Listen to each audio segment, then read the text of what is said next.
Well, during Pro Farmer Crop Tour each year, scouts gather more than 1,700 samples of corn and more than 1,700 samples of soybeans. But as we look at the years ahead, could technology help us get an even better grasp of the size of the crop? That's John's World this week. About this time of year, there's often a change in the farm atmosphere. The relative inactivity of late summer gives way to serious preparation for harvest, and the size of that harvest is frequently on our minds, like constantly. Early hints of what is in our fields are the hottest gossip items whenever farmers gather.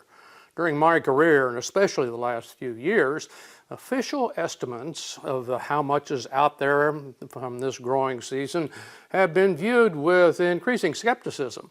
Some doubts are based on the age of traditional methodology, some on suspicions of deliberate tampering, and some on theories of interference from outside factors. One idea that has gained traction is that the surveys may not be as accurate as current technology, especially satellite imagery. This could be true, especially since the number of satellites has ballooned as the price to put them into orbit has plunged. The technology packed in those satellites has improved vastly as well. Satellite maneuverability now makes it possible for real-time stationary overhead observation with everything from sophisticated radar to multiple light wavelengths and to astonishing optics. One popular idea with farmers is sophisticated technology could create better, more frequent crop estimates than in-field surveys like the USDA does, or even our own crop tour.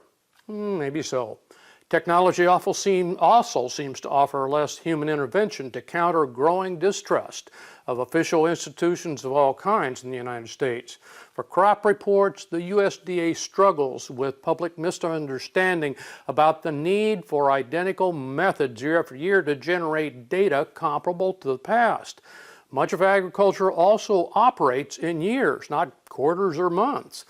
While the agency is cautiously introducing better technology, it could be a long time before that's how crop production reports are routinely generated. Not only do you need several years of side-by-side reporting to assure that this new technology is actually an improvement, the same big problem remains. How do you know the right answer? It turns out there is no substitute for an annual calculation of grain sold and bought and stuff stored on the same date each year, the fabled January 31 report. Right now, the least statistically reliable number for that definitive report is farmer-held stocks.